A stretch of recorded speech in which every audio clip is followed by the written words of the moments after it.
నమస్తే, నేను Yogita. Welcome to Satyagrahi. Singer Mangli. ఈ పేరు వింటే ఒకప్పుడు జానపదాలు, బోనాల పాటలు, స్టేజ్ మీద పూనకాలు గుర్తొచ్చేవి. ఆ గొంతు మైక్ పట్టుకుంటే జనాలు థియేటర్లలో, గ్రౌండ్స్‌లో ఊగిపోవాల్సిందే. కానీ సీన్ కట్ చేస్తే ఇప్పుడు అదే గొంతు, అదే పేరు 2 తెలుగు రాష్ట్రాల్లో ఏ రేంజ్ వివాదాలతో ఊపేస్తోందో చూసారా? నిన్న కాక మొన్న ఫార్మ్ హౌస్ డ్రగ్స్ పార్టీ అన్నారు. ఆ తర్వాత అధిక వడ్డీ మోసాలన్నారు. ఇవే తక్కువ అన్నట్టు ఇప్పుడు ఏకంగా వందల కోట్ల గోకుల్నంద ఇన్ఫ్రా రియల్ ఎస్టేట్ కుంభకోణం. అబ్బా! ఈ పేరు వింటేనే వందల మంది మిడిల్ క్లాస్ బాధితుల గుండెల్లో రైళ్లు పరిగెడుతున్నాయి. పోలీసులు ఉచ్చు బిగిస్తున్నారు. ఇక అరెస్టు ఖాయం అనుకున్న టైంలో మన సినిమా క్లైమాక్స్ రేంజ్ ట్విస్ట్ పడింది. బండి సంజయ్ కొడుకు బండి భగీరథ్ పోక్సో కేసు పుణ్యమా అంటూ మంగ్లీ కేసు మరుగున పడింది. దీంతో మంగ్లీ వివాదం సద్దుమణిగింది అనుకునే లోపే ఆమె మరో వివాదంలో చిక్కుకోవడం ఇప్పుడు హాట్ టాపిక్ గా మారింది. అసలు ఏం జరిగిందయ్యా అంటే, ఈ గోకుల్నంద ఇన్ఫ్రా ఇండియా ప్రైవేట్ లిమిటెడ్ అనే ఒక ఘనమైన కంపెనీ ఉందండి. వీళ్ళు మార్కెట్లోకి వచ్చి రియల్ ఎస్టేట్ అంటే మాదే, డబుల్ ఇన్వెస్ట్మెంట్లు అంటే మాదే అంటూ అమాయక జనాల నమ్మకాన్ని గట్టిగా అమ్మేశారు. ఆ తర్వాత నిలువున ముంచేశారు. ఇందులో కీలక సూత్రధారి మన ఏ1 నిందితుడు రమావత్ మధు. అయితే ట్విస్ట్ ఎక్కడొచ్చిందంటే, ఈ మధుబాబుకి మన సింగర్ మంగ్లీకి ఏదో గట్టి కనెక్షనే ఉందంటూ బాధితులు రోడ్డెక్కారు. సరే, ఇలాంటి ఆరోపణలు రాగానే మన సెలబ్రిటీలు వెంటనే ఏం చేస్తారు? ఆయనెవరో నాకు తెలీదు, నాకేం సంబంధం లేదు, నేను కేవలం అమాయకపు బ్రాండ్ అంబాసిడర్ని మాత్రమే అని చేతులు దులిపేసుకుంటారు కదా. మన మంగ్లీ కూడా మొదట అదే సేఫ్ డైలాగ్ కొట్టారు. రమావత్ మధ అస్సలు తెలీదు బాబోయ్ అన్నారు. కానీ పెద్దలు ఊరికే అన్నారా, నిప్పు లేనిదే పొగరాదు అని? ఈ సోషల్ మీడియా మహత్యం ఏంటంటే, దాస్తే దాగుతాయా నిజాలు? ఇద్దరూ కలిసి క్లోజ్గా దిగిన కొన్ని ప్రైవేట్ ఫోటోలు, వీడియోలు ఠక్కున లీక్ అయిపోయాయి. దాంతో Mangli defence wicket clean bowled అయింది. నాకు తెలియదు అన్న నోటితోనే అవునా, ఆ ఫోటోలు మావేనా అనుకోవాల్సిన పరిస్థితి వచ్చింది. పోనీ ఫోటోలు లీక్ అయితే ఆయన మా ఫ్యామిలీ ఫ్రెండ్ అండి, వెల్ విషర్ అండి అని కవర్ చేయొచ్చు, ఫ్రెండ్షిప్ అనుకోవచ్చు. కానీ పోలీసులు రంగంలోకి దిగి బ్యాంక్ అకౌంట్లు తవ్వడం మొదలు పెట్టారు చూసారా? అక్కడ దొరికింది అసలైన నిధి. మంగ్లీ సొంత తమ్ముడి బ్యాంక్ అకౌంట్లోకి ఈ గోకుల్ నంద కంపెనీ నుంచి భారీగా నిధులు ట్రాన్స్ఫర్ అయినట్లు పోలీసులు పక్క ఆధారాలు లాగారు. బాబోయ్, పాటలు పాడితే పైసలు వస్తాయి సరే, కానీ ఈ ముంచేసిన ఇన్ఫ్రా కంపెనీ నుంచి తమ్ముడు అకౌంట్కి అన్ని కోట్లు ఎందుకు వచ్చాయో ఆ దేవుడికే తెలియాలి, లేదా ఆ పోలీసులకైనా తెలియాలి. ఇక అంతే, నెటిజన్లు, మీడియా అంతా డిసైడ్ అయిపోయారు. ఇవాళ రేపో మంగ్లీ అరెస్ట్ ఖాయం, లేదా కనీసం పోలీస్ స్టేషన్ మెట్లెక్కడం గ్యారంటీ అనుకున్నారు. చుట్టూ ఉచ్చు బిగుస్తోంది. రూట్ క్లియర్గా లేదు అని సిగ్నల్ అందగానే మన సింగర్ ఏం చేశారో తెలుసా? సైలెంట్గా ఫోన్ స్విచ్ ఆఫ్. కొన్నాళ్ల పాటు అజ్ఞాతంలోకి వెళ్ళిపోయారు. మీడియా మైకులు ఇంటి ముందుకు రాకుండా, పోలీసులు నోటీసులు చేతిలో పెట్టకుండా ఉండేందుకు అండర్ గ్రౌండ్ సేఫ్ జోన్లోకి షిఫ్ట్ అయిపోయారు. అక్కడ బాధితులేమో, అమ్మా మంగ్లీ, నిన్ను చూసే కదా, నీ ఫేస్ వాల్యూ నమ్మే కదా మేము కష్టపడి సంపాదించిన డబ్బులన్నీ ఆ కంపెనీలో పెట్టాం, మా బతుకులు రోడ్డున పడ్డాయి, మాకు న్యాయం చేయండి అని ఏడుస్తుంటే ఇక్కడ కేసు నుంచి ఎలా ఎస్కేప్ అవ్వాలా అని స్కెచ్లు నడిచాయి.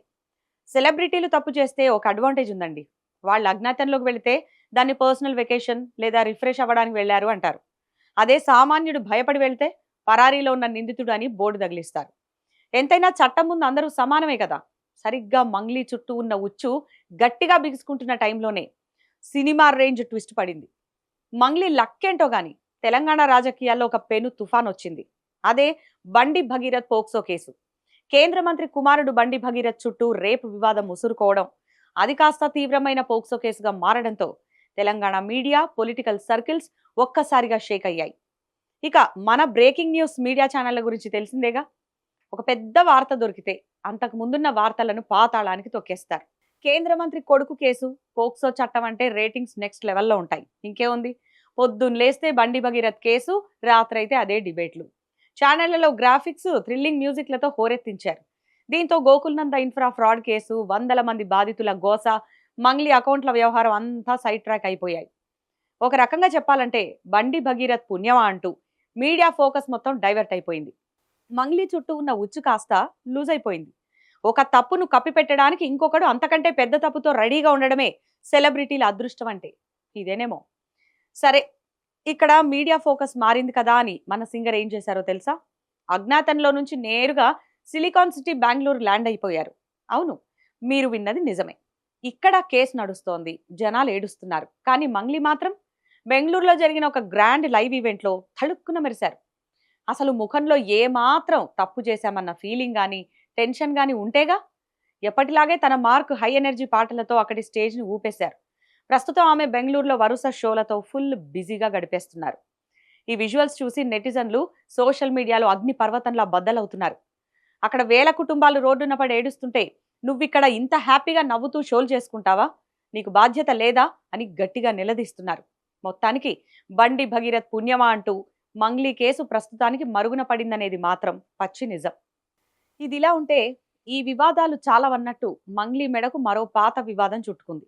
అదేంటంటే తెలంగాణ సాయుధ పోరాటంలో రాష్ట్రాన్ని ఒక ఊపూపిన మా భూమి సినిమాలోని బండెనక బండిగట్టి 16 బండ్లు గట్టి అనే అమరమైన పాటను బండెనక బండి గట్టి 16 బండ్లు గట్టి మంగ్లీ గతంలో ఒక కార్యక్రమంలో పాడారు. అప్పట్లో నిజాంకు రజాకారులకు వ్యతిరేకంగా అమరజీవి గూడ అంజయ్య రాసిన ఈ పాట వెనకాల ఎంతో పెయిన్ ఉంది, ఎమోషన్ ఉంది, తెలంగాణ ఆత్మగౌరవం ఉంది. కానీ ఆ పెయిన్ అర్థం చేసుకోకుండా ఏదో పార్టీల్లో పబ్బుల్లో పాడినట్టు గంతులు వేస్తూ డాన్స్ చేస్తూ మంగ్లీ ఈ పాట పాడటంపై ఇప్పుడు నెటిజన్స్ విరుచుకుపడుతున్నారు. ఆ గంతులేంటి, ఆ అమరమైన పాటను అలా అవమానించడం ఏంటని మండిపడుతున్నారు. ఈ ప్రోగ్రాం పాతదే అయినప్పటికీ తెలంగాణ అవతరణ దినోత్సవం సందర్భంగా మళ్లీ తెర మీదకొచ్చి రచ్చవుతోంది. తక్షణమే మంగ్లీ తెలంగాణ సమాజానికి క్షమాపణ చెప్పాలని డిమాండ్ చేస్తున్నారు. ఒక సామాన్య గిరిజన యువతిగా కెరీర్ స్టార్ట్ చేసి తన టాలెంట్తో ఈ స్థాయికి చేరుకున్న మంగ్లీ ఇలా వరుసగా వందల కోట్ల స్కాములు, డ్రగ్స్ కేసులు, సంస్కృతిని అవమానించే వివాదాల్లో ఇరుక్కోవడం నిజంగా బాధాకరం. చట్టం తన పని తాను చేసుకుపోతుందో లేక ఈ వివాదాలు కూడా ఇలాగే కాలగర్భంలో కలిసిపోతాయో చూడాలి. మరి దీనిపై మీ అభిప్రాయం ఏంటి? మంగ్లీ నిజంగానే బాధితులకు సమాధానం చెప్పాలా? కామెంట్ సెక్షన్లో ఖచ్చితంగా మీ అభిప్రాయాన్ని తెలియజేయండి. ఇక ఈ వీడియో నచ్చితే లైక్ చేయండి, షేర్ చేయండి. ఇలాంటి అప్డేట్స్ కోసం మన ఛానల్ని ఇప్పుడే సబ్స్క్రైబ్ చేసుకోండి. Thanks for watching.